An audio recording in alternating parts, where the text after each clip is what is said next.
Ladies and gentlemen, it's time for... It's the Real Jonathan Smith Show on Indy Sports Ticket, 1430 AM and 99.5 HD2. What's going on? It's the Real Jonathan Smith Show here on Indy Sports Ticket. Happy Thursday. Thanks for listening no matter where you're at. I greatly appreciate it. Before I jump into the Indiana Fever and their season coming to an end after their loss to the Connecticut Sun last night, very quickly, Derrick Rose retired today. Love Derrick Rose. Had a great career. Yeah, I think that's really all that needs to be said about that. The Indiana Fever lost last night 87-81 on the road against the Connecticut Sun. They played well. The Sun just executed better than the Fever did down the stretch, which is not a surprise.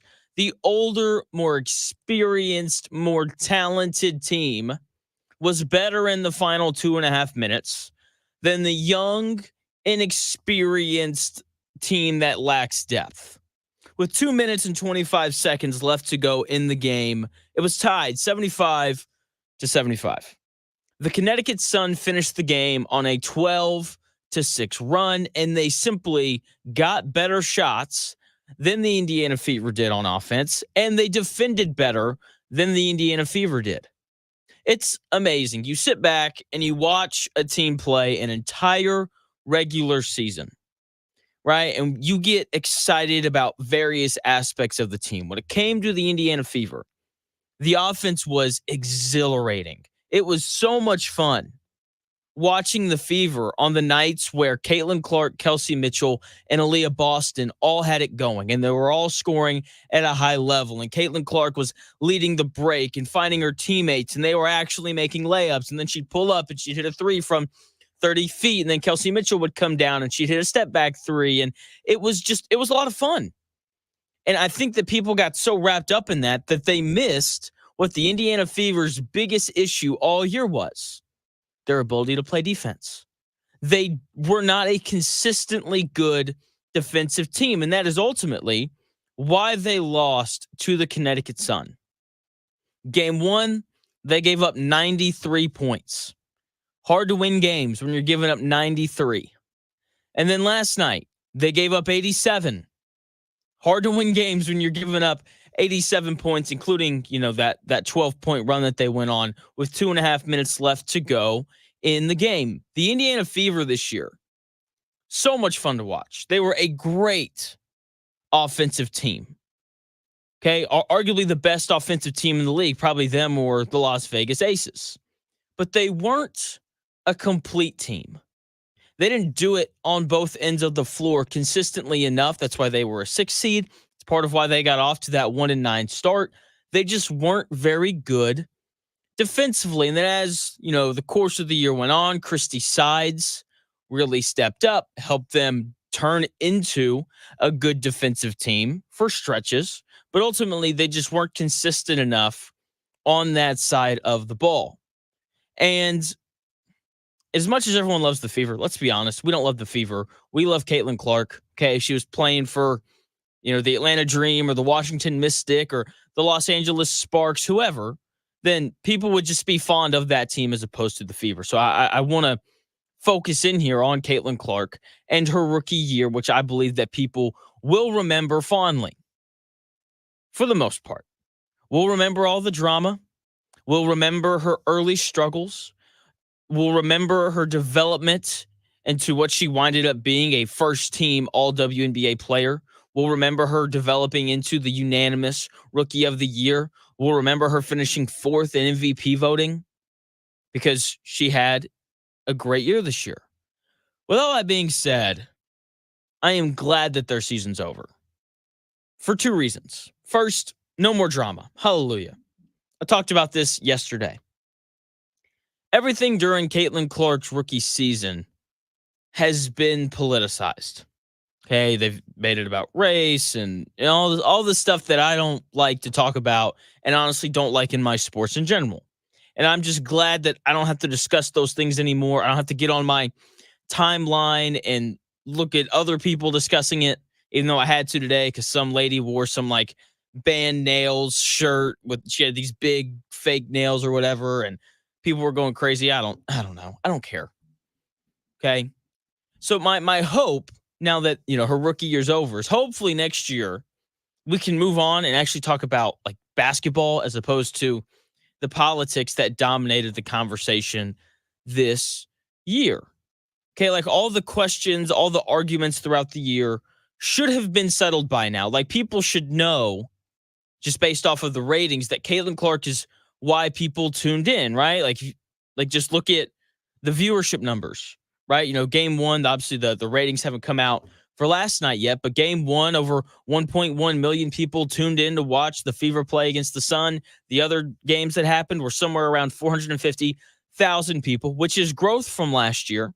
But the truth of the matter is that people are tuned in to women's basketball to watch Caitlin Clark. Like that shouldn't be a topic of conversation next year. It shouldn't be. And if for some reason it still is, then, just look at the ratings the rest of the way. Just get on Twitter and see all the people saying that they are done watching the WNBA now that Caitlin Clark is done playing. Okay. Everyone at this point should know that Caitlin Clark is already one of the best players in the WNBA. Okay. 4th in MVP voting, unanimous rookie of the year, first team all WNBA. Okay. These dumb debates about why people are watching and these dumb debates about, the political stuff and the dumb debates about whether or not Caitlin Clark's good and whether or not she was going to adjust. All those things should be gone next year. And that is going to be so nice. And hopefully because of that leads to more discussion about the actual basketball that's being played. The second reason why I'm glad that the Indiana Fever season is over is because watching the rise of a player is always fun. It really is. Okay, when things are just given to you or when you show up at an event and you're just immediately better than everyone else, it's just not as much fun. It is so much more fulfilling to work for something and eventually earn it. If Caitlin Clark had shown up and won a WNBA title immediately, what would be the point in continuing to watch? All of the Caitlin Clark points that were made before the year would be proven. Okay, it would be evident that she's great and all these things, and then just the attraction of watching her play basketball, I think, would subside a bit. If she'd just shown up, year one, Fever win the title, yay, she's great, and then we all kind of go on about our lives. But it's fun to watch players develop and work and get better and eventually get over the hump. It's one of the best parts about sports. Like, part of what makes the lore of Michael Jordan so great was the work that he had to put in to get past Isaiah Thomas and the Detroit Pistons. Part of what makes the lore of LeBron James so great is the work that he had to do to get by the Boston Celtics. Now, his is diminished a little bit because he left Cleveland. But either way, seeing athletes put in the work to overcome this specific opponent is always fun to watch. Like watching Michael Jordan, part of the joy in that, I wouldn't know. I wasn't alive, sadly. But part of the joy of watching Michael Jordan was knowing every year that he was going to make the playoffs and he was going to have to play the Detroit Pistons at some point. And you have all these questions of like, did he get better? How has he adjusted his game to potentially get by the Detroit Pistons? And over the course of his when he was young in his career, like you got to sit back and watch him work to get better, and you got to watch him, work out and figure out how to get over this Detroit Pistons-sized hurdle.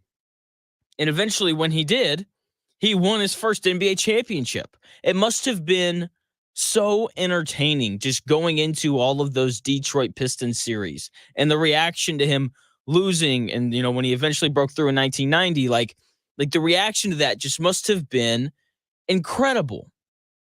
And if Caitlin Clark had shown up and just immediately been the best player and had just immediately started winning titles, the attraction wouldn't be there. But instead, now we're going to get to watch Caitlin Clark have this similar Michael Jordan story of showing up, and she's going to have to improve. She's going to have to become a better basketball player in order to get over this hump and eventually win a WNBA Finals. Now, she's got a little advantage over Mike because Michael Jordan showed up and didn't have his Scottie Pippen already. Caitlin Clark definitely does. She's got two. Okay. Kelsey Mitchell, who's just an awesome, complimentary guard to Caitlin Clark. And then, of course, there's Aaliyah Boston, who was the unanimous Rookie of the Year 2 years ago. Okay. So she's already got her Scottie Pippen. She's already got, some good players around her. Michael Jordan didn't have that when he first showed up. But either way, there are still aspects of Caitlin Clark's game that has to improve. And I am excited to watch her work on those aspects of her game. Like, she has to become a better defender. She wants to eventually win a WNBA title. Okay. It's like watching a chair play defense sometimes when she's out there. Okay. Like, she has to become a better defender. She has to become a better decision maker. The assist numbers are off the charts, right? She led the league in assist as a rookie. That is an incredible feat. But, she also turned the basketball over a lot. Like, that is something that she's going to have to improve at if she wants to give her team a chance to win in the playoffs, because turnovers will kill you. She needs to get stronger, clearly, to match the physicality of the WNBA if she wants to win a title. Like, I expect for her to, take, a month off because she's been playing basketball literally all year between Iowa and the WNBA. So I expect her to take some time off, go on vacation, go to Mexico, drink some pina coladas, eat really good food. But when she gets back to Indiana or Iowa or wherever she's staying at, I expect her to work out and improve that aspect of the game. And I'm looking forward to seeing her come back next year, having addressed some of the issues that she had this year. Right? Because as great as she is, as great of a basketball player as Caitlin Clark is, she has flaws in her game. She does, just like every rookie in every league, no matter how good, bad, or great, or terrible they are. Right? Every rookie has flaws, and it's fun and enjoyable to watch them develop. Right? And I am excited to watch Caitlin Clark over the course of the next 5, 6, 7, 8, 9, 10 years. I'm excited to watch her develop into a player that can be the best player on a championship team. I'm excited to watch her develop into a player that can, potentially win the league MVP. Right? Because watching players improve is a lot of fun, especially when you know that they're destined for greatness, as it appears that Caitlin Clark is. And watching her improve and hopefully get over the hump at some point is going to be just incredible. It's going to be. And I'm so excited to watch her in year 2 because it's going to be so much more enjoyable than watching her as a rookie. Hopefully we don't have to deal with as much political stuff next year. Hopefully we can just focus on the basketball and we can watch her slowly turn into a great player, even though she already is that. I can't wait. Year 2 should be so much fun. With that being said, congrats to the Connecticut Sun. They're good. They're good. I had Tony East on the show yesterday, and he said that this was the worst matchup that the Indiana Fever could have gotten just because of the style of play. They've got 2 big guards that they could put on Kelsey Mitchell and Caitlin Clark, and I think that the length and those things kind of bothered them, even though after a rough first game for Caitlin Clark, she was much, much better last night. She shot it better, passed the ball incredibly well. It just kind of felt like she ran out of gas late in the game. Like, she looked tired, right? She was, a little more willing than normal to give up the ball. That being said, she played much better in game 2 than she did game 1. 25 points, 10 of 23 from the floor. Thought she did a better job of getting to the rim. Only 3 of 12 from 3. Happens sometimes. I don't like best 2 out of 3. It should be at least best 3 out of 5. Okay, they've got the, chartered flights now. Should be easier to fly these women, around the country to play more playoff games, right? Like, make it best 3 out of 5. Best 2 out of 3 is just way too short. Way too short. But Caitlin Clark, much better in game 2 than she was game 1. 25 points, 9 assists, 6 rebounds. She only had 3 turnovers, which is that's a sign of improvement for her because usually she's up around kind of that 5 turnover mark. But incredible season from the Fever. They were so much fun to watch this year. I'm very appreciative of the entertainment that they gave us through the summer months. But it's the fall. Caitlin Clark's done, so the WNBA season is over. People no longer care. So now it's all Colts all the time now. And I've got a lot of Colts stuff. I've got a guest coming up at 11 o'clock. Jeff Hartman, writer and podcaster for the Steel Curtain Network. He's going to join me at 11. We're going to talk about, the Colts' upcoming game against the Pittsburgh Steelers. I'm very curious to know if there's any aspect of the Colts, whether it's, the offense, Anthony Richardson, Jonathan Taylor, whatever. If there's any aspect of the Colts that scares opposing teams, Jeff Hartman and I, we're going to get into that. I've got a lot of questions about the Steelers. I think a lot of people do. Like, we know that the offense is great. We know that the defense is great. We have questions about the offense. Mike Tomlin won't commit to Justin Fields and just say that he's the starter. Russell Wilson still working his way back from a calf injury. Like, there's some interesting things going on with Pittsburgh heading into this week 4 game here at Lucas Oil Stadium. So Jeff Hartman joining me at 11 o'clock. We're going to talk about that. When we come back here in 4 minutes, I've got thoughts on TJ Watt in this Pittsburgh Steelers defense, because that is the thing that scares me most going into this matchup with the Steelers. I'll give you my thoughts on that when we come back here in 4 minutes.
More winners, more often. It's the real Jonathan Smith Show on Indy's Sports Ticket, 1430 AM and 99.5 HD2.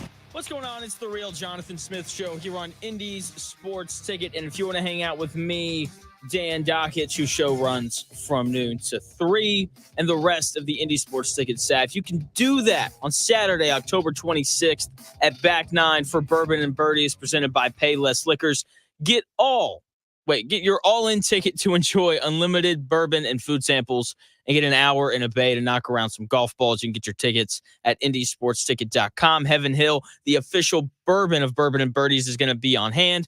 Also, Birdie Brown Straight Wheat Whiskey and Tom Bullock's Burnt Orange Bourbon will be there as well. Get your tickets now and see a full list of the bourbons that'll be available at indysportsticket.com. The event is going to be just an absolute blast. You aren't going to want to miss it. Something else you aren't going to want to miss. TJ Watt and the Pittsburgh Steelers defense. Look, I got to be honest. Obviously, I'm pulling for the Colts on Sunday, and I'm excited to watch the game. It's way more enjoyable, my job is, when the Colts are actually good. But I gotta be honest. I like watching this Pittsburgh Steelers team play defense, man. They're nasty. And they're physical, and they're fast, and they've got just really good players on the defensive side of the ball. And TJ Watt is obviously the best player on this Pittsburgh Steelers defense. And I talked a bit yesterday about how nasty this Pittsburgh Steelers defense is, but there's always more to be said when we're talking about the best defense in the NFL, and arguably the best defensive player in the NFL in TJ Watt, the guy who anchors this Steelers defense off the edge. And yesterday, look, if you're playing against the Steelers, like, you have to ask a question about TJ Watt. You just do. And so Shane Steichen was asked yesterday during his press conference about TJ Watt and just what he means to this Steelers defense. Very. The guy is a phenomenal football player. He's always around the ball. He's got a relentless motor. He plays 100 miles an hour on every snap. So we got to have a plan for him. They're playing good defense right now. I know it's 3 games in, but I think they're only giving up like 8.5 points a game or something. So it'll be a heck of a challenge. I know our guys are fired up for the challenge going against them. So it'll be fun come Sunday. That was Colts head coach Shane Steichen there talking about TJ Watt. TJ Watt is where everything starts for this Steelers defense. The Colts can't block him. It's going to be an incredibly long day. Bernard Raymond, Braden Smith, Colts offensive tackles are going to have their hands full from the jump. Okay, Raymond and Smith's ability to block TJ Watt won't win the Colts this game. It will not. But their inability to block TJ Watt could very well lose the game for the Colts.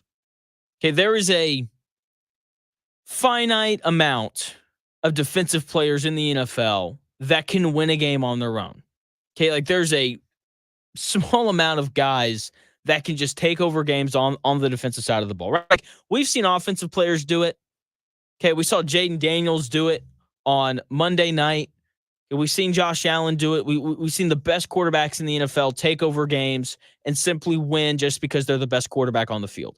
We've seen Tyreek Hill do it. Okay, we've seen Travis Kelce do it.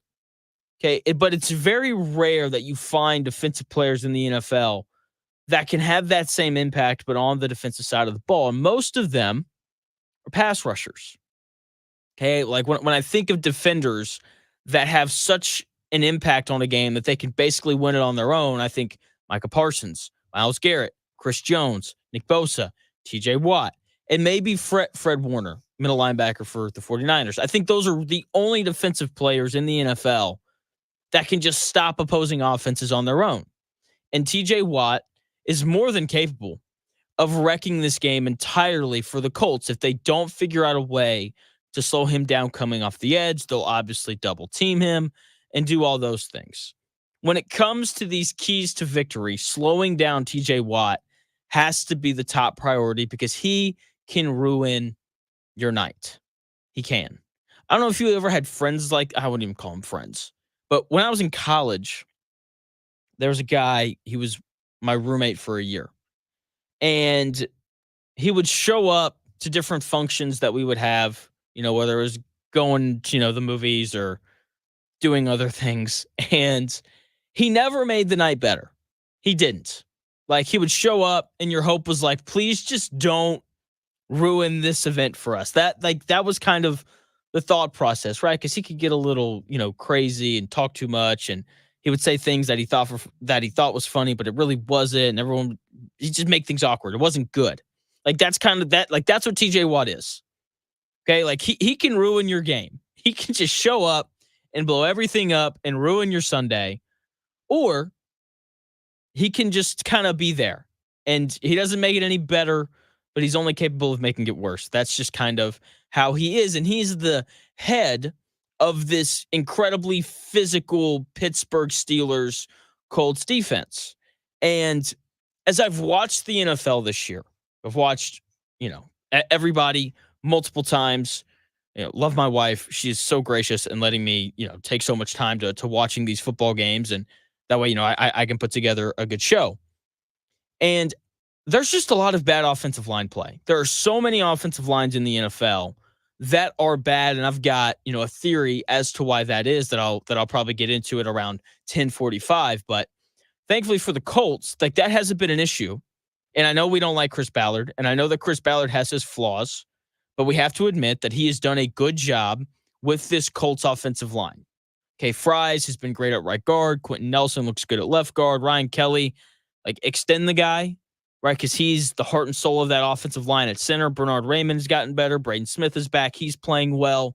Like, Chris Ballard has done a good job with the offensive line, and they've had a good start to the season. I think everyone will admit to that, and Shane Steichen did yesterday when he was asked about the success the Colts offensive line has had to start the season. They've been phenomenal. I mean, they're doing a hell of a job, both in the protection and the run game, setting the edges on the outside, good pass sets, keeping that pocket firm inside.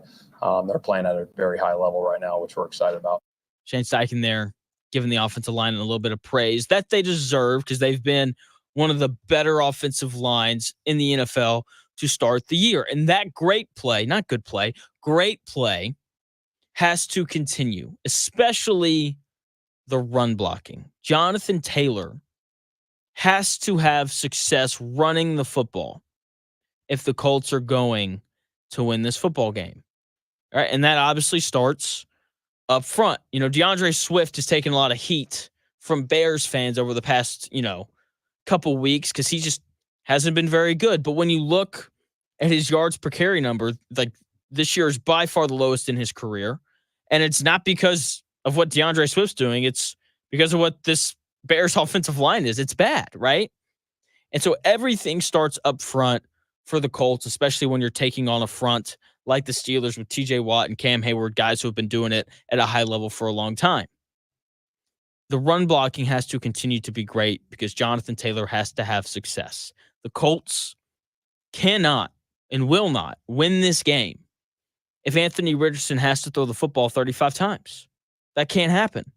This game needs to look similar to the Colts game last week against the Bears. Anthony Richardson needs to throw the ball 20 to 25 times. Jonathan Taylor needs 25 touches or more. He had 24 last week. And that can only happen if the offensive line can continue to generate a push against a great Steelers front seven. Shane Steichen was asked about, the Steelers defense as a whole. He noted their physicality and just how incredibly talented they are on the defensive side of the football. I think physical. They're really physical. It starts up front, obviously, with Watt. Hayward's been doing it for a long time. Getting Queen over from Baltimore is a good player. Porter's playing good on the outside. Jackson, Mika on the back end. They got really good football players, and they've been doing it there for a long time. Mike Tomlin, I got a lot of respect for him and what he's done there in his career for sure. Shane Steichen there just talking about the talent and the physicality of this Pittsburgh Steelers defense. Like, they have dudes everywhere, right? Like, when I think about the most talented units in football, I think you immediately have to think about the 49ers because Brock Purdy's a good quarterback. They have Christian McCaffrey. They have Deebo Samuel. They have George Kittle. They have Brandon Ayuk. Juwan Jennings is a beast. Like, they have Trent Williams, the best left tackle. Like, you just kind of run through it, and they just have these playmakers all over the field. And, like, the Steelers are that on the defensive side of the football. Like, it's big names, big time talented guys everywhere, and they're incredibly physical. They are. Like, also that they're going to be incredibly well prepared as well because they're playing for Mike Tomlin, right? And every win starts with preparation, right? Like, your team has to be ready to go, and then obviously there's in-game decision making that has to happen and all that kind of stuff. And Mike Tomlin is one of the best coaches in the NFL, right? He's the longest tenured coach in the NFL. He's been with the Pittsburgh Steelers for 18 years now, and he's never had a losing record, right? Which speaks, to just how great of a coach he is, right? Because they haven't had consistent quarterback play, since Ben Roethlisberger left. And I am excited to see Shane Steichen coach against Mike Tomlin. It's not a secret. I am incredibly fond of Shane Steichen. I think he's one of the better young coaches in the NFL. And I think he does a good job of preparing the Colts players for Sunday. And I'm excited to watch what he does against this Steelers defense because, look, this is the best defense in the NFL. We all know that Anthony Richardson has some limitations as of right now in terms of his ability to throw the football. And so because you and I know this, Mike Tomlin and the Steelers definitely know that. And so I fully expect for the Steelers to crowd the line of scrimmage and dare the Colts to throw the football. That is fully what I expect for the game plan to be from the Steelers on defense. And what is Shane Steichen going to do to counter it? I think he's going to call a great game. I do. And I think that in part because he's going to have to call a great game. Like if Shane Steichen, isn't, setting things up, setting up the big plays down the field, then this Colts team's going to be in trouble on Sunday, right? Like Shane Steichen is going to take on a lot of responsibility as in terms of whether or not the Colts win this football game. Like if he comes out and he has an average day in terms of calling plays, I don't think the Colts are going to win. Just because of the limitations that they have currently with Anthony Richardson, quarterback. Hopefully he develops and progresses and eventually turns into, a great NFL quarterback. That's the hope. But right now, that just isn't where he's at. So the Colts need for Shane Steichen to show up, call a great game, and consistently put Anthony Richardson in spots where he can be successful. I think he's done that pretty consistently throughout the first 3 games. Small sample size. It may not feel that way because Anthony Richardson can't complete a 5-yard out route, but I think that he's done a good job so far in terms of calling plays and setting up the big plays down the field. And that is something that has to continue to happen. But it can only happen if the offensive line does well and they block TJ Watt. That is where everything starts and ends for this Indianapolis Colts team. They have got to block that guy. And if they don't, then it's going to be a long day for Anthony Richardson and for you and me watching this Colts and Steelers game. Can't wait until 11 o'clock. Jeff Hartman, writer and podcaster for the Steel Curtain Network. He's set to join me to talk Colts, Steelers. Very intrigued his thoughts on the Colts. Very intrigued on his thoughts on the Steelers offense because I think we all know what the Steelers, have in terms of the defensive side of the football. The question is the offense when it comes to Pittsburgh. So excited to talk to Jeff about that at 11 o'clock. When we come back here in about 4 minutes, Shane Steichen was asked yesterday why he thinks Anthony Richardson is going to develop into a franchise quarterback. I've got that audio for you when we come back here in 4 minutes.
It should be easy to find a local plumber, right? Plumber near me. Hey there, we can help you. Weird. These are all big companies. Excuse me, we're a plumbing company 2 miles away. Hello? Oh,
Often imitated, never duplicated. It's the real Jonathan Smith Show on Indy Sports Tickets, 1430 AM and 99.5 HD2. 20 minutes away from Jeff Hartman of the Steel Curtain Network, writer and podcaster, joining the show to talk about the Colts' upcoming game against the Pittsburgh Steelers. Before that happens, though, let's be honest.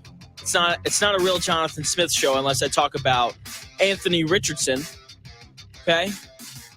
Look, I was talking before the break about Shane Steichen and how he needs to, have a great play calling game on Sunday to beat this tough, nasty, physical Pittsburgh Steelers defense. And I think he's done a good job calling plays this year. I think we would think a little more highly of him if Anthony Richardson could make some of these easier third down throws. But look, he's not. Right? But it would definitely make Shane Steichen look better if Anthony Richardson played well. And I don't expect for Anthony Richardson to play well on Sunday because this is the best defense in the NFL. And Anthony Richardson has only started and finished 4 games in his NFL career. And believe it or not, young quarterbacks tend to struggle against the best defenses in the NFL. The hope, though, is that Anthony Richardson can continue to develop. The hope is that he can develop into a good franchise quarterback. And look, if he can hit some of the layups this week, if he can hit the out route on 3rd and 3 and not sail it out of bounds, okay, if he can hit the curl route on 2nd and 6 and just keep the chains moving, then he's going to give a Colts the chance to win the game on Sunday. Whether he plays well on Sunday or not, though, eventually we have to see him improve. At some point, we have to sit down, watch him play on a Sunday, and feel good about what he did. At some point, we have to sit there and be like, oh, he just threw that 10-yard out route. He wouldn't have done that 7 weeks ago or whatever it is. Eventually, we have to see the improvement, and that is going to be one of the biggest storylines for the Indianapolis Colts this season. I would say it's a bigger storyline than whether or not the Colts win or lose. Because the future of the franchise is directly dependent upon Anthony Richardson and his ability to improve as a quarterback. And someone asked Shane Steichen yesterday why he is so confident, because he is confident, and why Anthony Richardson will develop into a franchise quarterback. Because of the person he is, the way he works. He comes in every day. He's ready to roll. Man, he puts a lot into it. And I think with time, like a lot of people don't see the work, right? It's all done in the dark in here, right? And then it's at some point, it just you keep working, and that stuff comes to light for everyone to see.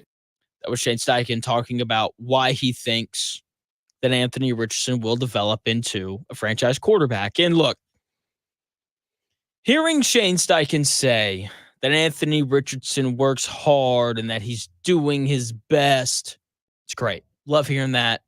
It's nice to hear. I think everyone should do their best always.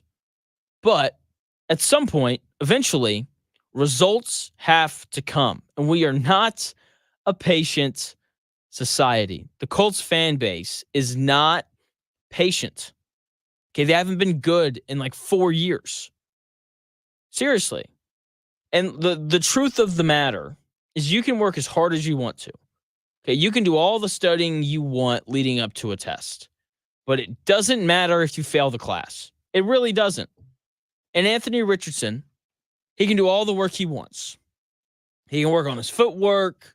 He can throw, 1,000 passes a day. He can do all these different things to try and improve his accuracy. But it doesn't matter if he never does it on Sunday. Okay, now look, I am firmly in the boat of it's early and we don't know if Anthony Richardson's going to be good or not yet. We know that he hasn't been very good to start the season, but that's all we know. Okay, we know he hasn't played a ton, right? And we know that this is going to be a process and there's still time for him to develop. They're going to give him the entire year and probably some of next year as well. So there is still time. But people are not patient. And we need to see some sort of improvement sooner rather than later. We have got to reach a point where we're like, okay, he wouldn't have made that throw 2 weeks ago. Or, man, that was a great throw, or he layered it in over the linebacker. Because we all know that he's very capable, right, of hitting the 60-yard bomb down the field. And that's cool. That's great. That's fun. That's exciting. It gets you on SportsCenter.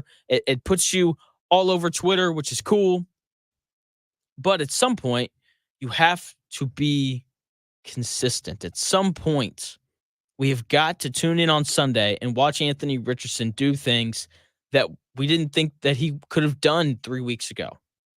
Okay, at some point, you've got to start making the layups, and hopefully we see that improvement sooner rather than later. Hopefully we see it on Sunday, because that is what the Colts are going to need in order for them to beat this tough, physical Pittsburgh Steelers defense that's only given up like 8.5 points a game. Speaking of only giving up 8.5 points a game, one of the storylines NFL-wide has been how offenses have been down. Okay, scoring's down. Quarterbacks aren't, throwing for 300 yards a game and 4 touchdowns like they have been in previous years. And someone asked Colts head coach Shane Steichen yesterday why he thought offense was down across the league. Yeah, like you said, I think it's a small sample size right now. But again, you look at around the league year in and year out, the explosive plays, right? That's kind of how the points go up. And, I haven't watched every defense around the league, but if the shell defenses are up, obviously they're not trying to give up the explosives right now is probably the main reason. Shane Steichen talking about why scoring's down across the league, talking about a lack of explosive plays and how defenses are playing shell defenses and all this stuff. I don't think it's that complicated. I really don't. I think that the NFL players have signed up for this. They have signed up to have scoring in the NFL go down. It's like, Jonathan, what do you mean every rule in the rule book is, created to help offenses be better and all this other kind of stuff? No, the reason why scoring in the NFL is down through the first 3 weeks in the season is for 2 reasons. One, they don't practice enough. And when they do, they're in shorts and T-shirts and helmets. It's not simulating a real game. It's not. Like less practice, you're not as physical. And on top of that, teams aren't playing starters in the preseason. We aren't seeing these guys get real, legitimate game reps. And so, like these first 3, 4, 5 weeks of the season, offenses are just trying to figure things out. I think that by the end of the year, I think we'll see scoring go back to normal. It's just taking some time. And when you look at the NFL, what is, I wouldn't call it a constant because not every team does this, but a very common trend in the NFL are teams running this West Coast Kyle Shanahan offense, right? Like that's what everyone wants. Everyone wants a Kyle Shanahan disciple that knows how to run that offense because it's quarterback friendly and all these things. But when I watch the Kyle Shanahan offense, it's all timing based. Like watch the Miami Dolphins. I think they're the perfect example of it. They run that Kyle Shanahan offense. Everything is based off of timing. It's based off of this receiver being in this spot as soon as the quarterback turns around off of, a play action look, right? Like that is the offense, or it's all about, this receiver being in this spot when the quarterback hits, the fifth step of his drop so he can plant his back foot and fire a bullet into the window that should be created because of the route concept. That is the Kyle Shanahan West Coast offense. And my question is pretty simple.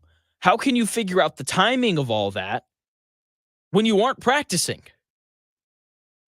Seriously, how can you figure out the timing of that if you aren't playing in the preseason? The reason why scoring in the NFL is down isn't because teams are running cover 2, like that idiot Mel Kiper said on ESPN a couple weeks ago. Okay, that's not why scoring's down. Scoring's down because teams aren't practicing. Like if the NBA and the Players Association got together and, the NBA players were like, this is, probably not the best example. But the reason why NFL teams don't want to practice is because guys get hurt. Okay, even though I would argue because they don't practice, more guys get hurt because you have to build up kind of a resistance. I'll never forget listening to Reggie Bush talk about how it always takes a couple weeks for your body to just kind of adjust to getting hit like that, right? And so practice should probably be the time where you can do it, where you can kind of get used to that in a controlled environment. But hey, what do I know? I'm just a 24-year-old. Anyway, back to my example.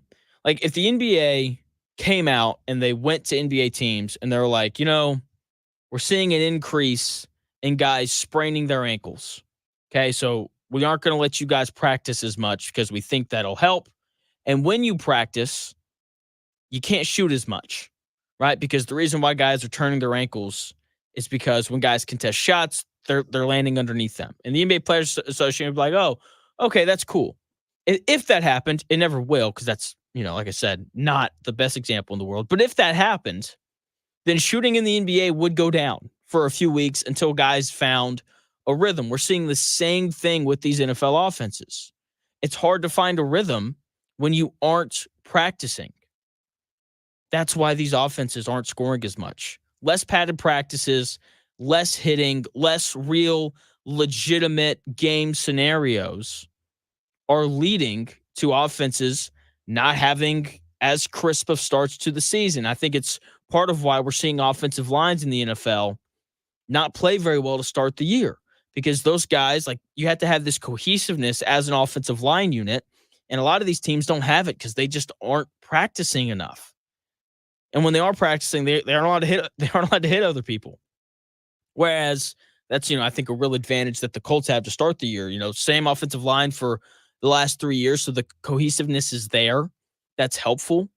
But at the end of the day, like, if we want to see offenses get off to faster starts, we need to make guys practice more in pads where you can hit dudes. I think it's really that simple. The Giants play the Cowboys tonight on Thursday Night Football. You can listen to that game right here on Indy Sports Ticket if you're out driving around. I believe that game starts at 8:15. And if you've watched the Colts this year and you don't feel good about the defense and you want to feel better about the Colts defense, then just watch the Cowboys tonight. Cowboys are terrible. Cowboys are not very good. They have the worst run defense in the league, giving up over 180 yards per game on the ground. They have the worst rushing offense in the league, as well. They are legitimately bad. Before I went to bed last night, I haven't checked today. I went onto FanDuel, my gambling app of choice, and I saw that the Cowboys were somehow, some way, favored by 5.5 on the road. The Giants are 5.5-point underdogs at home. That's insane. And I'm convinced that it's only because they're the Dallas Cowboys. Now, I probably won't bet the game tonight because Thursday night football games are incredibly weird, right? They just tend to go that way. So I probably won't bet the game tonight. But if the Cowboys cover tonight, I'll be shocked. No other way. Yeah, that line is still 5.5. If the Cowboys cover 5.5 tonight, I'll be shocked. I will be, because Cowboys aren't very good. I think the only reason why they're favored by 5.5 is because their name is the Dallas Cowboys. Okay, with the Giants, I know that they can run the ball. I know that Brian Dable's a good coach. I think he's, come under a little bit of fire here because of what happened last year. But let's be honest, we all know that Daniel Jones isn't that great. Saquon Barkley's gone. Didn't matter. They still beat a Browns team, hung 21 on a good Browns defense. And tonight, they're playing against what might be the worst defense in the NFL in the Dallas Cowboys. With the Giants, I know that they're going to run the ball. I know Brian Dable is going to have a good plan. And I know that Daniel Jones looks good with Malik Neighbors on the field. So as long as Malik Neighbors is on the field, the Giants are going to be able to throw the ball. With the Cowboys, I know they're soft. They're incredibly soft. I know that Dak Prescott's having a lackluster start to the season. He's like 26th in completion percentage at 61%.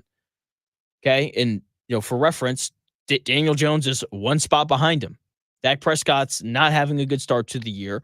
I know that they can't run the ball. I know CeeDee Lamb's good, but he hasn't been good these past couple of weeks. Okay. And lastly, I know they can't stop the run. And I know that Mike McCarthy isn't a good coach. If you can't run the ball and you can't stop the run and your quarterback isn't having a good start to the year and your head coach isn't very good, then I'm probably not going to bet on you to win. The fact that the Cowboys are favored by 5.5 is simply absurd. It is. I couldn't believe it when I saw it. It feels like free money, but Vegas knows more than I do, so I'm always a little hesitant to pull the trigger on that. Hopefully the Sackman calls into Dan's show today, but if I was to bet tonight, we'll still see what winds up happening. I like the Giants at home getting 5.5 points. Seriously, that feels like an incredibly easy bet to make. The Indianapolis Colts, they're home underdogs on Sunday, but that makes a little bit more sense as they're welcoming the 3-0 Pittsburgh Steelers to town. Ooh, it moved down to 1.5. Colts are 1.5 point underdogs at home as they welcome the 3-0 undefeated Pittsburgh Steelers to town. Jeff Hartman, writer and podcaster for the Steel Curtain Network. You can follow him on Twitter at @jhartman_Pitt, P-I-T, just one T there. He's set to join me when we come back here in about 5 minutes to preview Colts Steelers game. Kicks off at 1 o'clock on Sunday. I can't wait for it. Steelers are a good team. The closer we get to kickoff, the more I feel like the Colts have a legitimate chance to pull off the win. Jeff Hartman of the Steel Curtain Network joins me when we come back here in about 4 minutes.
Ladies and gentlemen, it's time for...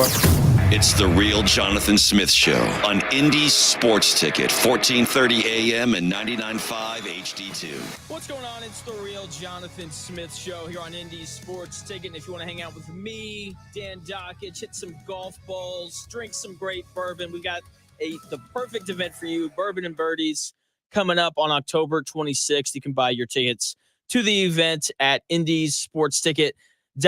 Joining me now, Jeff Hartman, writer and podcaster for the Steel Curtain Network. Jeff, how are you, man? I'm good. How are you? Dude, I'm doing really well. At the start of the week, I was looking ahead to the Colts and the Steelers game. And you know how it goes. I was like, there's no way that we beat the Steelers in this amazing defense.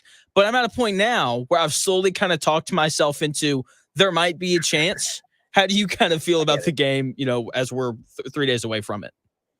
And this is a unique challenge. When you look at the numbers, and it's a small sample size still, only 3 games. And if you're looking at the Steelers defense versus the Colts offense, it seems rather simplistic, right? I mean, you stop the run, put the ball into Anthony Richardson's hands, and you hope that your secondary is going to do what a lot of secondaries have done against him. He's turned 6 picks in 3 games. But I just have a feeling that it's going to be more complex than that. And I think the Steelers defense is it's going to be a unique challenge with Richardson. If they're smart, the Colts, that is, I think they're going to have to try and utilize his athleticism and try to get him to maker and not just, relying on him to throw the football. I don't think that's a recipe for success against the defense. I completely agree. And I've watched the Steelers a decent amount this year. I'm kind of surprised that they started 3-0. Or are you surprised by this, as good a start as you can have? Well, when the schedule comes out, and clearly the Steelers, you don't know that Justin Fields is going to be the quarterback for the first 3 weeks. I can't say I'm surprised that they're 3-0. Those Steelers fans, when you talk to them, would have said they need to start the season fast. They've done just that. I guess, if anything, I was shocked they won 2 straight on the road. That's a tough task. I don't care who you're playing in the NFL. And the offense has been the pleasant surprise. No one should be surprised the Steelers' defense is good. I predicted them to be a top 5 defense before the season began. If they stay healthy, that's still always a big if in the National Football League.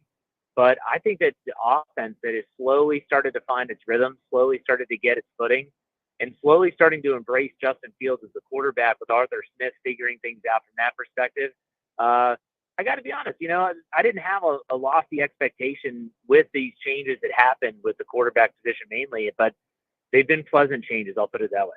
Joined by Jeff Hartman, writer and podcaster for the Steel Curtain Network. You can follow him on Twitter at @jhartman_Pitt. Speaking of Justin Fields being the starter, is it concerning at all? Weird? Like, how do you kind of feel about Mike Tomlin not yet just naming him the permanent starter despite starting 3-0? Not surprised at all. Mike Tomlin is a coach that is never going to give his plan out. He's never going to make things open in general to the public. The fact that he's been as open as he has about the whole situation is more of a shock than anything to me. I'm not surprised that he's keeping his cards close to the vest and really just trying to take it week by week. And I think there's a reason behind that. There's a method to his madness. It's Russell Wilson, I hate to say ego because people automatically put a negative connotation to that term, but Russell Wilson, you want to keep him happy too. You brought him here with the chance to start. You don't want to all of a sudden just after a 3-0 start say, well, you're not even going to get that opportunity. So you keep, I guess you could say, dangling that carrot out there for him that, once he's healthy, he's good to go. But in the meantime, I don't see how they turn from Justin Fields unless he has a couple games that are complete stinkers. That's kind of how I feel just watching the offense for the Steelers. It feels very safe. Like they're only averaging 17 points a game. It's a lot of let's run the football. Doesn't feel like there's a ton of deep shots down the field, only averaging, 4.6 yards per play, which is the second worst in the NFL. Are you this defense is amazing, as we all know. I think it's the best unit in the league, period. But are you concerned at all about a lack of offensive firepower from the Steelers so far? I'm really not. I think what you've seen in the last 3 weeks are teams that are like, you know what, we're going to load the box and we're going to make Justin Fields beat us.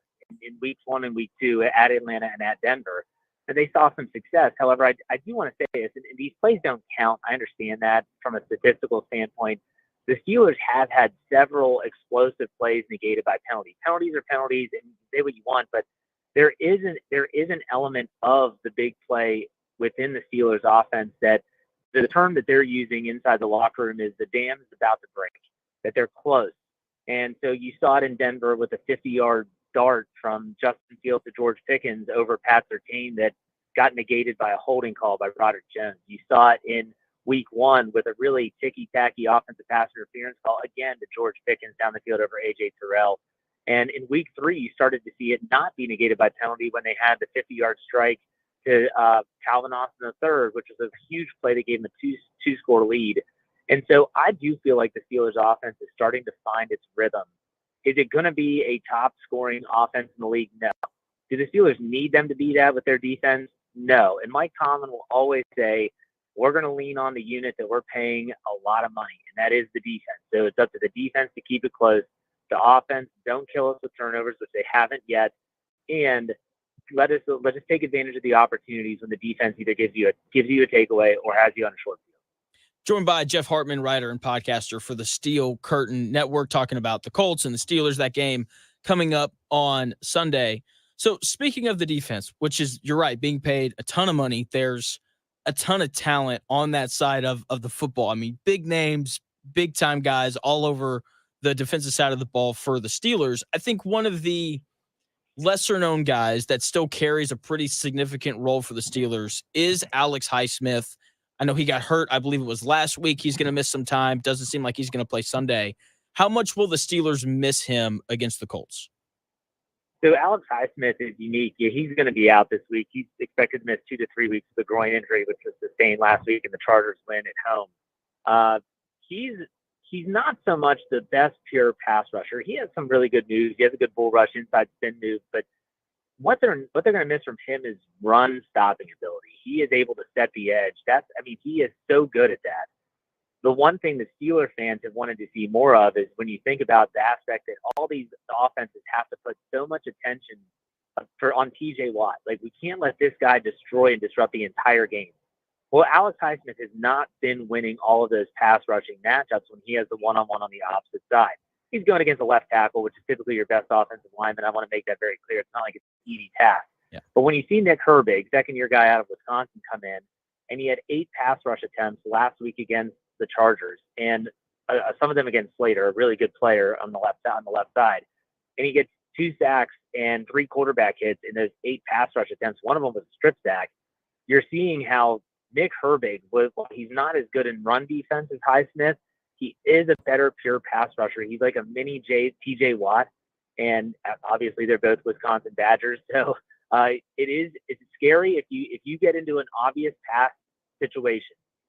That's something that the Colts and the rest of the NFL, when they play the Steelers, will have to concern themselves with, because Nick Herbig can get after the passer. I think the key would be to run at him and see how he holds up against the run. That's what I would do if I was an offensive coordinator with Nick Herbig in and not Alex Highsmith. Okay. So, I think, everyone knows Steelers defense, amazing. Is there a weakness? Like, have they shown any sign of they struggle to defend this? Like, has there been any sign of any sort of weakness with the Steelers defense through the first 3 weeks? Well, through the first 3 weeks, no. They've been really good. You think about last week against the Chargers, and some of that was with Justin Herbert out. I want to make that clear, but they held the Chargers to -5 yards in the entire second half. So they're doing a lot of stuff really, really well. I would say that I think that if you're going to try and beat this Steelers defense, you want to get them in light sub packages, and a team that can run the ball when they're light. We're talking about the dime. They don't have a proven slot cornerback in that package. Now, Cam Sutton, they have him on the roster, but he's suspended for the first 8 games. So they're relying on an undrafted rookie free agent named Beanie Bishop out of West Virginia. And he's played okay, but he hasn't been tested a lot.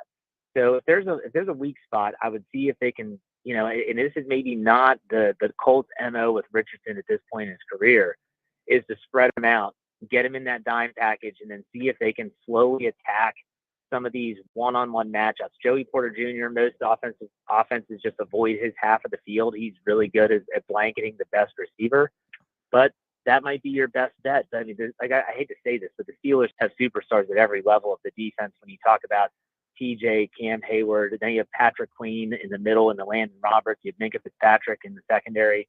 It's a really good unit. It really is. And you don't hate to say that because it's true. As soon as you said it, I was just running through names in my head. They've got multiple guys at every level. That's awesome. Once again, joined by Jeff Hartman, writer and podcaster for the Steel Curtain Network. So when you look at the Colts, like obviously, like when I look at the Steelers, TJ Watt terrifies me. I think he's on a short list of defensive players that can essentially win a game on his own, so to speak. Minka Fitzpatrick is arguably the best safety in the NFL. You mentioned Porter Jr., one of the better corners. I love Patrick Queen going back to LSU. Like, there are so many guys on the roster that legitimately scare me. On the offensive side, George Pickens is one of the better receivers in the NFL. Is there anything about the Colts roster-wise that like scares you where you're like, if this guy plays well, like we could be in trouble? Yeah, Jonathan Taylor and Anthony Richardson running the football. At this stage, Anthony Richardson is, in my opinion, he's as advertised. This guy does not have a lot of starting experience going all the way back to high school. I understand that. But when he came out of Florida, everyone said the same thing. His completion percentage in college was really bad. And he's not the best, the most accurate thrower of the football, but he is a ridiculous, freakish athlete. What scares me about this game is if Indianapolis can get the running game going. And when I say get it going, you might break off a big run, but with Pittsburgh, you just want to put yourself in manageable down and distances. When you have a defense like Pittsburgh that gets you in 3rd and 7 or longer, that's where you get Nick Herbigs and TJ Watts pinning their ears back and they're just getting after the quarterback. So if the Colts have an opportunity to keep it in 3rd and 3, 3rd and 4 or less, that's when they can still utilize the run to convert on 3rd downs. I know that's not their MO. The Steelers have the best 3rd down defense in the league right now going into week 4. I just think that's their best bet for success. And I think that Jonathan Taylor is a back that can handle the workload. He's really, really good. I liked him coming out of college. He's proven what he can do in the league. And so that's probably where I would point to. Yeah, that's kind of what I figured you'd say. Are you concerned at all about the Colts? And like when you look at the pass game from Anthony Richardson, like you said, there's some accuracy issues on those kind of short to intermediate passes, but down the field, like when he's taking deep shots, are you concerned about that at all? Or is there this feeling of like, we have Minka Fitzpatrick, one of the best safeties in the NFL. I think we'll be fine. Yeah, there's concern. Because if people do attack Joey Porter downfield, he does get handsy. So if you want to do, and it's funny because you have Joe Flacco on your roster, I believe, like the old Joe Flacco, we used to call it in Pittsburgh, the heave and pray. Like, hey, throw it up deep, and let's hope for a defensive pass interference. You can move the ball that way. Joey Porter is a physical cornerback, and he will do things that'll draw penalties, and that's been well documented. He was the most flagged defensive back last year as a rookie. So it's a situation where they can absolutely take shots. And if they want to take shots at Joey Porter, I think you might have success. But then again, he's not known to take the ball away, even going back to his time at Penn State, but he is a really good defensive back in terms of blanketing receivers. So that'll be an interesting aspect of this game as well, because I know Anthony Richardson's arm is ridiculous. It really is. It's been fun to watch him. Like, as up and down as he's been, just, it's so much better than watching Gardner Minshew or Carson Wentz from a couple years ago, or Matt Ryan for those 5 horrendously bad games that he played here. Once again, joined by Jeff Hartman, writer and podcaster for the Steel Curtain Network. You can follow him on Twitter at @jhartman_Pitt. That's PIT. So, you've mentioned kind of this threat of Anthony Richardson running kind of being a bit of a concern. How do you think that it will at all, or how do you think it impacts the pass rush from TJ Watt and the rest of these guys on the Steelers defensive line? Well, I was really surprised when I saw that I was really surprised. Sorry about that. I was surprised that the Colts have only surrendered 4 sacks so far this season. And I was like, wow, that's kind of interesting, because you would think, but they have a good offensive line though. When you look at their numbers and you look at who they have on the front, they have a really good offensive line. And so I looked at it and said, Richardson running should not be foreign for the Steelers. They're used to going against Lamar Jackson twice a year, and he is in my opinion, the ultimate of runner/passer. So I'm wondering if the Steelers aren't going to kind of dive into that tape and say, okay, what have we done well against Lamar? They have played extremely well against Lamar Jackson in their time since he's been the starter in Baltimore, and see what they do to kind of keep him contained. I remember way back in Dick LeBeau's time when he was defensive coordinator for the Steelers, and they would go up against Michael Vick. He would talk about coning the quarterback in. Don't let him get on the outside. Don't let him get to the perimeter. The Steelers are probably going to have to deploy a similar philosophy against Anthony Richardson. I would be stunned if they want to keep him in the pocket and just have him read the field. That just doesn't sound conducive to success against Pittsburgh. Yeah. So I'll be curious to see what the Colts do in terms of an offensive philosophy this Sunday. I'm interested to see it too, because I mean, look, when you have a limited quarterback like Anthony Richardson playing this kind of defense, I love Shane Steichen. I think he's one of the better young offensive-minded coaches in the league, and I'm very interested to see how he kind of tries to piece together this offensive game plan. I want to flip back and talk about the Steelers offense, because coming into the season when Justin Fields was named the starter, one thing I wasn't concerned about was red zone offense, because anytime you have a quarterback that can run, very similar to the Colts, it just makes scoring in the red zone a little bit easier because you have that extra threat.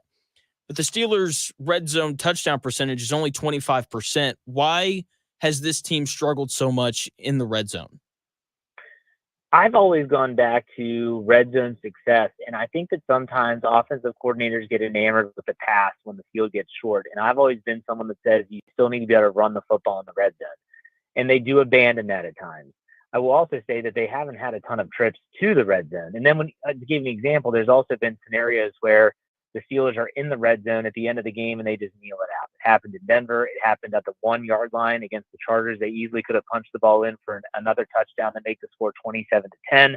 Instead, Mike Tomlin, being the sportsman he is, says we're just going to kneel it, and then it's game over. So that does knock the red zone percentage a little bit. So those do happen. I think if the Steelers can continue to run the football, and especially against the Colts, which let's call a spade. Right now, they're struggling against the run. I know that they finished last game a little bit better, but they're one of the statistically worst run defenses in the league. If they run it well in the red zone, that's only going to set up some options with Justin Fields. I do think that Arthur Smith, and maybe he's holding this back until he feels he's comfortable, is waiting to use Justin Fields' athleticism as well as his ability to throw the ball, because we know he can run it. Everyone saw that in Chicago. We haven't seen it in Pittsburgh yet, and I wonder if that's by design. We'll find out. Yeah, that's really interesting. And you're right. The Colts defense, the rush defense especially, has been abysmal. It was terrible the first 2 weeks. Like you said, much better last week. But then again, the Bears' offensive line is not great. Just ask Justin Fields the next time you see him. Yeah. Last question for you, Jeff, and I'll let you go. Once again, joined by Jeff Hartman, writer and podcaster for the Steel Curtain Network. You can follow him on Twitter at @JHartman_Pitt, PIT. Mike Tomlin is such an interesting guy, right? He's been in Pittsburgh for 18 years. He's won a Super Bowl with Big Ben, but the last, what feels like decade, which I know isn't right, it feels like they just go 9-8 every year. Is there any sort of, I don't know the proper word, is there any sort of like 9-8 fatigue, I guess, with Mike Tomlin as the head coach in Pittsburgh? The Steeler fan base, that is a very real thing. There's a lot of people that have dubbed him mediocre Mike, because it just seems like we are being told from a national media perspective that we should embrace the fact that he's never had a losing season. And so as a fan base, this is a team that's won 6 Super Bowls in their team history, right? Well, what are we celebrating? The fact that we won more than we lost, even though we haven't won a playoff game since 2016? Like, are we really celebrating that? And so there is a lot of fatigue within the fan base, with the organization, with Mike Tomlin. I do want to say that I think since Omar Khan has been the GM too, and he took that over 2 years ago, that he, and I'm going to give a hat tip to Andy Weidel, who's his assistant GM, they have done a great job of kind of retooling this roster.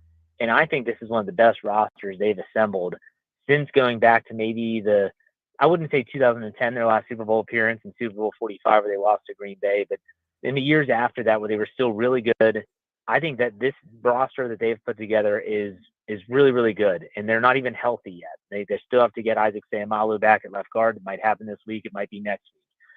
They lost Troy Fautanu, their first-round draft pick tackle, who was supposed to be the right tackle, starting right tackle. They are not even healthy, but I tell you what, this this group that they've assembled is good. We'll see if Mike Tomlin, as a coach, can put it all together and not just rely on winning more than he loses, but actually maybe win the division, get into the postseason, win a game, maybe make some noise. Once you get there, you never know. You're exactly right. Well, look, they look really good right now. 3-0, probably going to be 4-0 after Sunday. That's really how I kind of feel about it. I feel like, and you can tell me if you disagree with this. I feel like the only way the Steelers lose is if Justin Fields commits some bad turnovers. That's really it, because I expect for this defense to kind of swallow up Anthony Richardson and this young offense.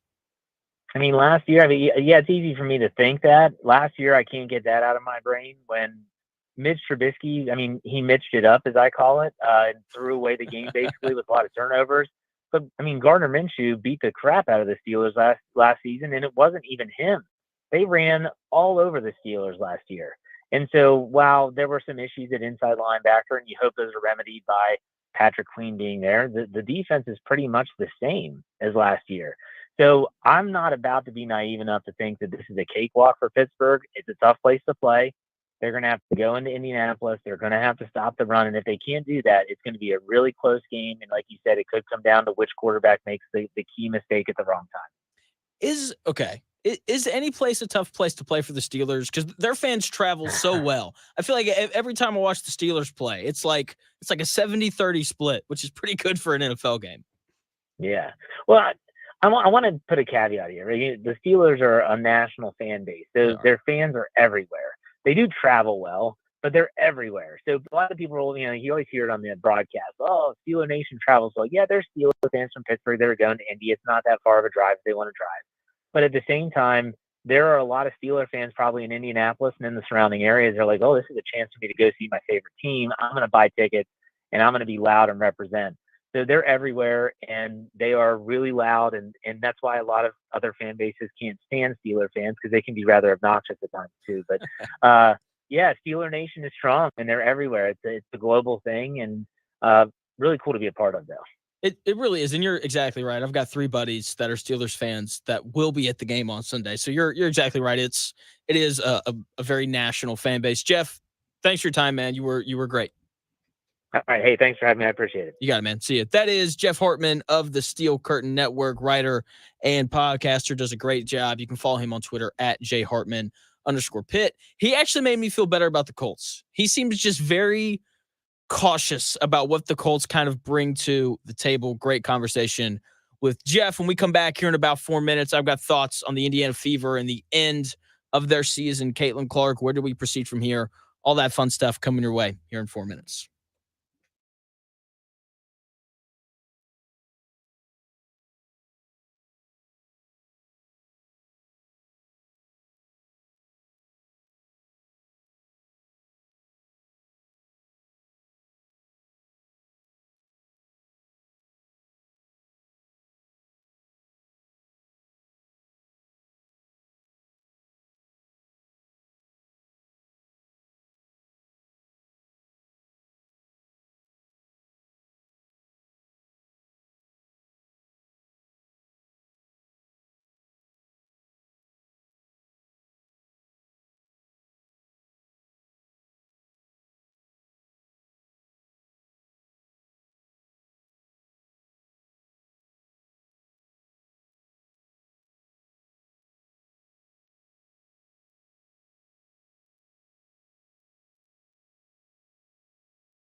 Welcome back to the Real Jonathan Smith Show on Indy Sports Ticket, 1430 AM and 99.5 HD2. What's going on? It's the Real Jonathan Smith Show here on Indy Sports Ticket. Thanks for taking the time out of your day to tune in, no matter how you're tuning in, whether that's via the Indy Sports Ticket app, which you can download wherever you get your apps. Maybe you're watching on YouTube, Indy Sports Ticket. If you want to head over there, subscribe, join the chat, do all those things. Or maybe just listen via 1430 AM, driving around Indianapolis, having a good time. Either way, I appreciate it. The Indiana Fever lost last night to the Connecticut Sun, officially ending their season. They lost 87-81, and look, the Connecticut Sun just executed better down the stretch than the Fever did. It's really that simple. They won, as I said, 87-81.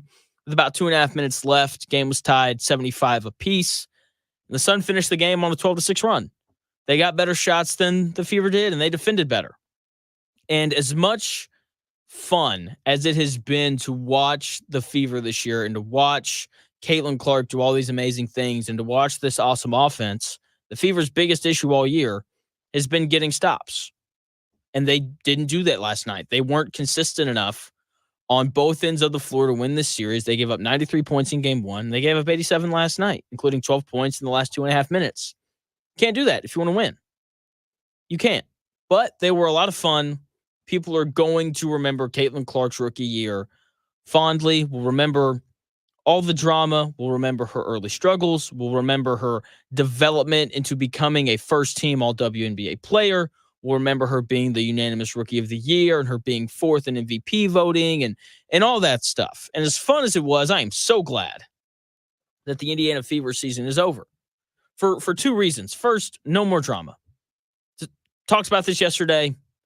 Everything during Caitlin Clark's rookie season has been politicized, and I'm glad that that's gone. Now, we don't have to deal with that anymore. Hopefully, next year can be more based on basketball as opposed to the politics that dominated the conversation this year. I think all the major conversations should be done. Like, people know that we're watching women's basketball to watch Caitlin Clark. And if they don't realize that, then just pay attention to the ratings that are going to happen in the playoffs now that Caitlin Clark is no longer playing. Okay? Everyone knows that she's one of the best players in the WNBA already. First team All-WNBA, fourth in MVP voting, unanimous Rookie of the Year. Like, it's obvious that she's one of the best players. Okay, so like these dumb conversations that we had all year will hopefully cease to exist as we move in to next season. Second reason why I'm glad the Fever season is over is because watching the rise is always fun. When things are just given to you or someone shows up and they're just immediately the best, it's just not as much fun.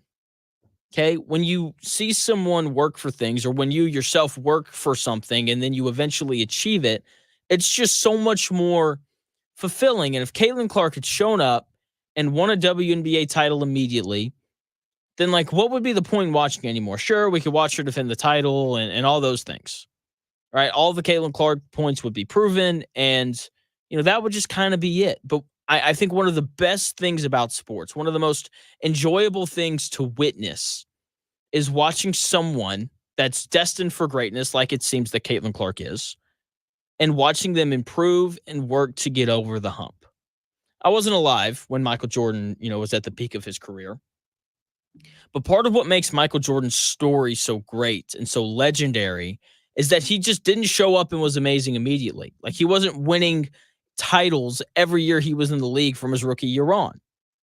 Okay, he had this early hurdle in his career called the Bad Boy Pistons. And I'm sure that watching him evolve his game and improve over time to a point where he could eventually beat the Pistons, that must have been awesome. The discourse around that playoff series, because you knew it was going to happen every year, must have been awesome. Right? Watching him work, watching him tweak his game to get over that hurdle and eventually become an NBA champion must have been incredibly entertaining. And we're going to get to watch something similar with Caitlin Clark during her career. Right? And honestly, it'll probably happen faster for her than it did for Mike because she already has her Scottie Pippen. She's got two of them. She does. She's got two of them in Kelsey Mitchell and Aaliyah Boston. But even though she already has some nice pieces around her, she has to improve. She has to become a better defender if she wants to win a WNBA title.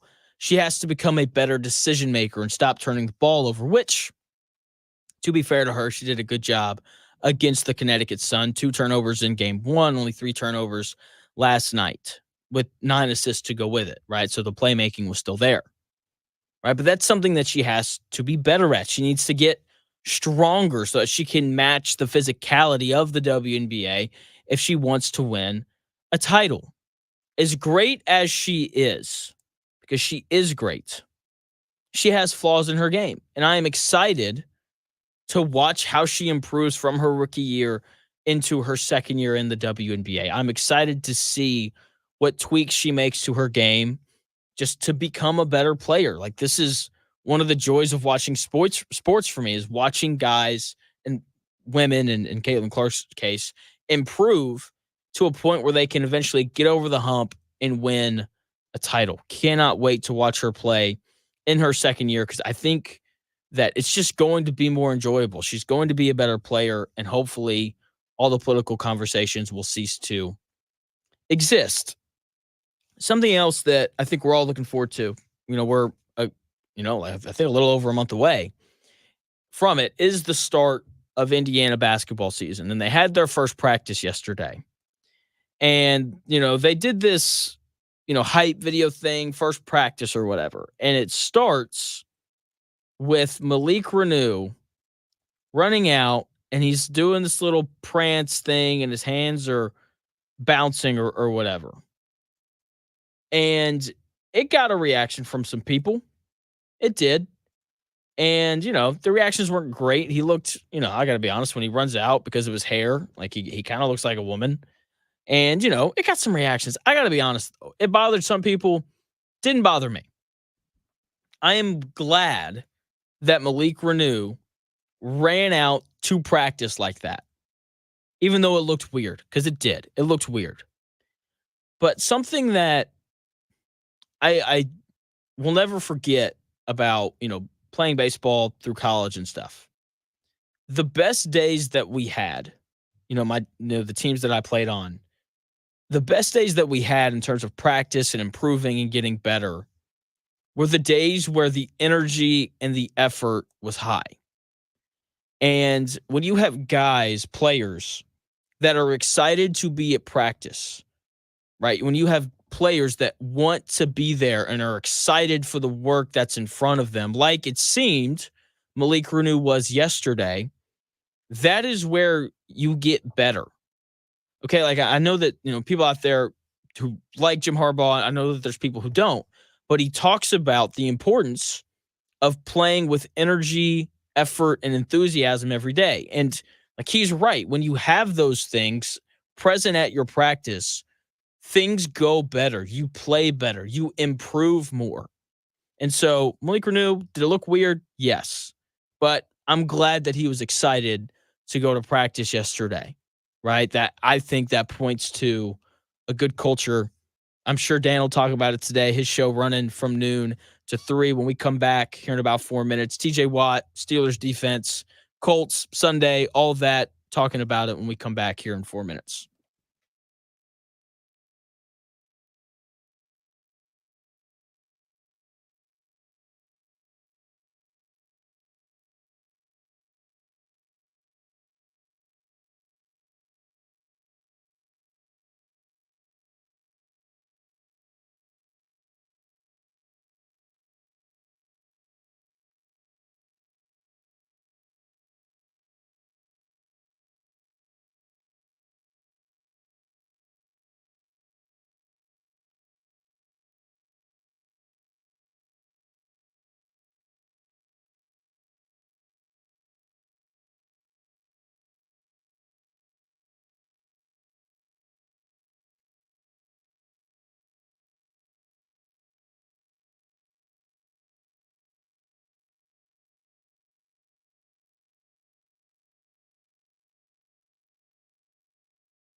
the best takes, stories, and entertainment. It's The Real Jonathan Smith Show on Indy Sports Tickets, 1430 AM and 99.5 HD2. What's going on? It's The Real Jonathan Smith Show here on Indy Sports Ticket. Thank you for tuning in. I appreciate it. The Colts are taking on the Pittsburgh Steelers coming up here on Sunday. A lot to get to with that.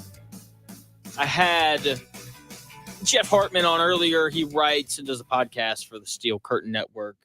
All Steelers all the time. That's kind of his MO. And walking into the interview, it's like, look, I don't feel like the Colts really have much of a chance, even though, honestly, as the week has progressed, I feel more and more confident that the Colts could potentially win on Sunday. But, I'm talking to Jeff, and he just, I don't know. He just seems so cautious and weary of Anthony Richardson and what he seems to be capable of, especially in terms of his ability to run the football. And that is the key to success for the Colts on Sunday. They have to do two things. They have to block TJ Watt, and they have to run the football. I talked a bit yesterday about this and this nasty Pittsburgh Steelers defense. But there's always more to be said when you're talking about the single best unit in the NFL, right? They're anchored by the best edge rusher in the NFL, arguably, in TJ Watt. And whenever you're playing the Steelers, you have to think about this guy. And Shane Steichen was asked his thoughts on TJ Watt, and here's what he had to say.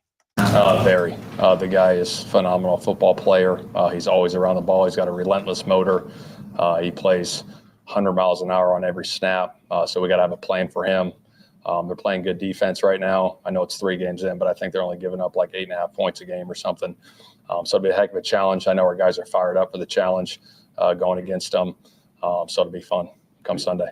That was Shane Steichen talking about TJ Watt and just all the issues that he poses, because he poses a ton. Like, he's on a very short list of players that can single-handedly win a game by himself in terms of defenders, right? Because there's plenty of quarterbacks who can do it. But there's a short list of guys in the NFL that are so good defensively that they can win games on their own. Think Micah Parsons, Myles Garrett, Chris Jones, Nick Bosa, TJ Watt, obviously, and then maybe Fred Warner. Like, those are the only guys in the NFL that can single-handedly stop opposing offenses. Like, TJ Watt is capable of wrecking and ruining this entire game for the Colts if they don't figure out a way to slow him down coming off the edge. Bernard Raymond and Braden Smith's abilities to block TJ Watt, it won't win the Colts this game. Like, if they block TJ Watt really well, like, there's still a world where the Colts lose. But their inability to block TJ Watt could lose them the game. Okay, like, there is a, once again, minimal amount of guys who can single-handedly wreck a game, and TJ Watt is on that list, and he's the head of this nasty Pittsburgh Steelers defense. And thankfully, I know people don't like Chris Ballard. I'm with you, but Chris Ballard has done a good job with the offensive line. Okay, they've been good to start the season, one of the better groups in the NFL. Shane Steichen praised the offensive line yesterday, talking about how they've been phenomenal and they've done well in run blocking and pass blocking and all those things. And that great play has to continue. They have to continue to keep Anthony Richardson clean, who's only been sacked 4 times this year. They have to continue to give Jonathan Taylor lanes to run back-to-back 100 rushing yard games for Jonathan Taylor. Like, that has to continue. They have to continue to have success running the football, and that starts up front. Okay, the Colts aren't going to win this game on Sunday if Anthony Richardson is dropping back and throwing the football 35 times. It's not going to happen. The game plan for the Colts needs to, and I think is going to, look similar to what happened last week against the Bears.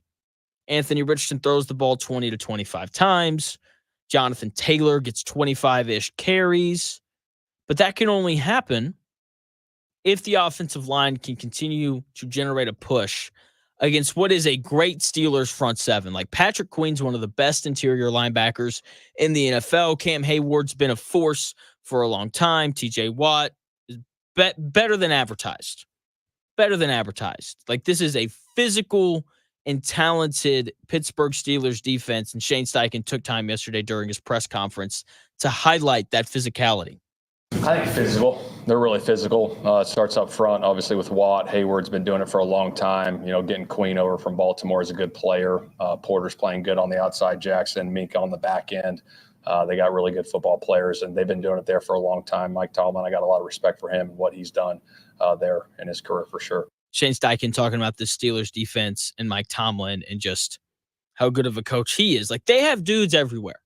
Like, they have playmakers at every level of the defense. In terms of a talent standpoint, they are the equivalent of the 49ers offense, right? The 49ers, like, dudes all over the place. Brock Purdy's pretty good, right? But then you got Christian McCaffrey, who's like the best running back in the NFL, and you got Deebo Samuel and Brandon Ayuk, two outstanding receivers, and then you got George Kittle, and then Juwan Jennings is their third best receiver, who had like 175 receiving yards on Sunday against the Rams, and like, there's just dudes everywhere for the 49ers, and it's the same thing with the Steelers. They just have dudes, big-time names, guys who give them big-time production all over the field, and they are incredibly physical. And because they play for Mike Tomlin, we all know that they're going to be prepared and that they're going to play well.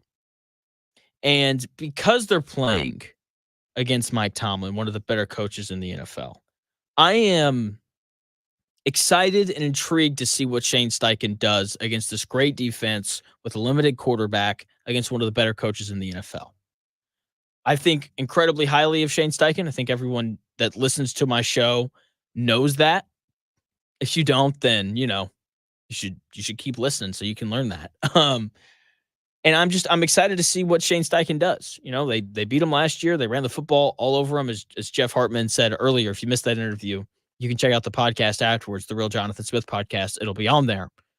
And I'm just excited to see how Shane Steichen decides to try to attack this defense with limited options at the quarterback position, because as we all know, Anthony Richardson, not the most consistent guy in the world, unless he's throwing the ball 60 yards down the field. Okay, I think that Shane Steichen needs to call a great game, not a good game, a great game in order for the Colts to have a chance. If he does that, and if this offensive line can continue to create holes on the offensive line or in the run game, then the Colts should have a decent chance to win. Now, there's a lot of concern about Anthony Richardson, and there should be. And I think that if Anthony Richardson can start to play a little better, Shane Steichen would look better, right? But look, I'll be honest, I think Anthony Richardson's going to struggle someday because, once again, this is the best defense in the NFL, and young quarterbacks tend to struggle against the best defense in the NFL. That's just kind of the way that things go. The hope, though, is that Anthony Richardson can develop, right? Like, that is kind of what we've been sold on. Shane Steichen is going to help Anthony Richardson become a franchise quarterback. And really all he needs to do that, because we know that he's capable of the explosive plays downfield, is he just has to figure out how to hit the layups, which seems so simple, but it's not, because playing quarterback in the NFL is hard. If he can hit some layups this week, Anthony Richardson, then he'll give the Colts a chance to win the game on Sunday, whether he plays well on Sunday or not. Eventually, though, whether it happens this week or down the road, eventually Anthony Richardson has to play well. Eventually he has to show improvement. And like, everyone knows that. I'm not breaking the internet with that statement, but Shane Steichen was asked yesterday on Anthony Richardson's develop and why he has such a confidence that Anthony Richardson will eventually turn into a good quarterback. Because of the person he is, the way he works, he comes in every day, he's ready to roll. Man, he puts a lot into it. And I think with time, like, a lot of people don't see the work, right? It's all done in the dark in here, right? And then it's at some point, it just you keep working, and that stuff comes to light for everyone to see. Shane Steichen there talking about why he thinks Anthony Richardson will develop into a good starting NFL franchise quarterback. Hearing that statement, hearing Shane Steichen say that Anthony Richardson works hard and that he's a great person and that he's putting the work in and all those things is great. Love to hear it. So nice to hear. I'm glad that Anthony Richardson's putting in the work, but we have to see the results at some point.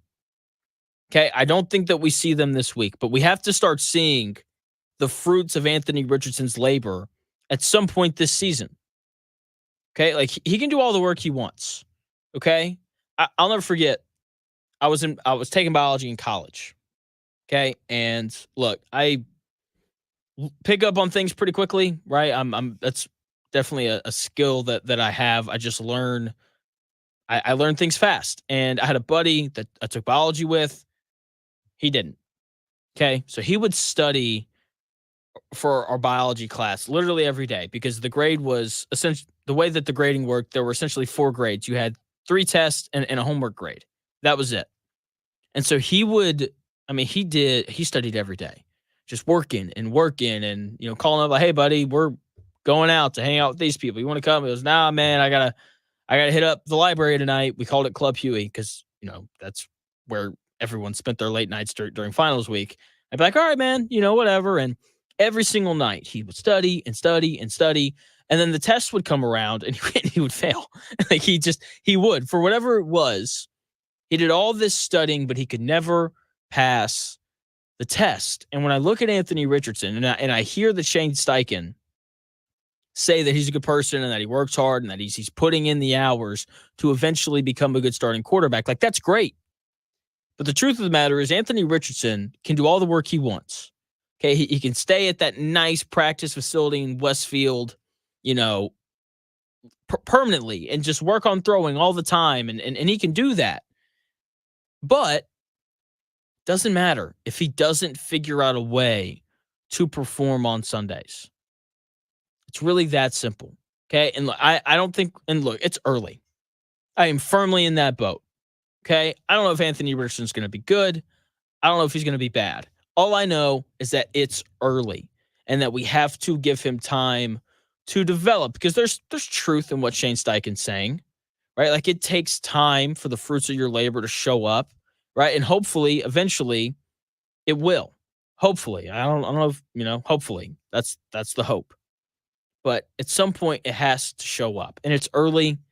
Okay, he's only started and finished 4 games so far in his career. Like we haven't seen a ton of him. He didn't. He started 6 games in high school, only 13 in college. Right, so like the guy hasn't played a ton of football, so we have to give him a little bit of a longer leash because of that. But people aren't patient. They aren't. Like Colts fans sitting back on Monday night and watching Jaden Daniels go 21-23 and not punt for 2 straight weeks. Like, I mean, look, like it emits a reaction from Colts fans where they sit back and they're like, geez, like why can't our guy do that? So people aren't patient. He needs to show some sort of improvement sooner rather than later. Tonight, Thursday Night Football, Giants play the Cowboys. I know there's concerns about the Colts defense. If you want to feel better about the Colts defense, just watch the Cowboys because they're awful. They have the worst run defense in the league. They're giving up over 180 rushing yards a game. They have the worst rushing offense in the league. They're terrible in the trenches. They're legitimately bad, and the fact that they're favored by 5.5 on the road against the Giants is insane. I think it's only because their name is the Dallas Cowboys that they're favored by that much. Thursday night football games are weird, so I probably won't bet it, but I would be really surprised if the Cowboys covered those 5.5 points. Hopefully we get the Sack Man on Dan's show today so I can pick his brain on that because I feel like people are going to bet the Cowboys because the imaging around the Giants isn't great, but with the Giants, I know they can run the ball. I know Brian Daboll's a good coach. I know that Daniel Jones looks good when Malik Neighbors is on the field. Okay, so I like the Giants probably a little more than other people do. With the Cowboys, I know they're soft. I know Dak Prescott is having a lackluster start to his season. I know they can't run the ball. I know they can't stop the run. And I know that Mike McCarthy isn't a good coach. So if I had to make a bet tonight, I would take the Giants to cover the 5.5 points, which means that I would take the money line because as the Sack Man has taught us, most of the time when teams cover, they win. So go ahead and grab that plus money for the Thursday night football game tonight. I'm sure that the Sack Man will have a pick, though, here at some point. Thank you for taking the time out of your day to tune into the Real Jonathan Smith Show. I'll be back again tomorrow at 11. Zach Gray joining me. He's going to give you winning college football and NFL bets, as he always does. Thanks for taking the time out of your day once again to tune into the show. Head over to YouTube, search for Indy Sports Ticket, subscribe to the channel. We're over 100 subscribers now. Pretty great. It only took us 4 months. So for those of you who have, contributed to that and tuned into the live streams and gone back and watched the videos, that get posted after. I really appreciate it. I appreciate all the support. Coming up here in 4.5 minutes, it's the Dan Dockett Show. Stay right here on Indy Sports Ticket to hear that.